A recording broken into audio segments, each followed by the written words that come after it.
Hi Texas chiropractors, it's Fergus with the Grip Approach, and I'm excited to be speaking for the Texas Chiropractic Association again this year, this time at the West Texas Conference, March 22nd through 24th in Lubbock, Texas. My topic for the workshop is the non-surgical hip replacement. Here's a little more about what you can expect. We're going to take the entire group through a crisp, systematic assessment, joint and capsule mobilization, rehab strategy, and some additional tools to help you evaluate and treat anybody with a stiff hip and low-grade hip degeneration.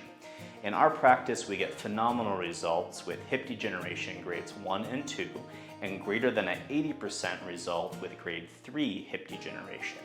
So although you won't be helping every single person avoid hip replacement, you can become a logical and sought-after solution for grades 1, 2, and 3 hip degeneration and really establish yourself in your clinic as the hip expert in your area.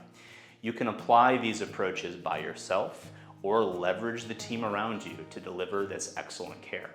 So we'll see you at the West Texas Conference, March 22nd through 24th in Lubbock. Now, Lubbock's a little hard to get to from Chicago where I'm based. Maybe it is for you as well. So I encourage you to book those flights and hotels early. We'll see you there.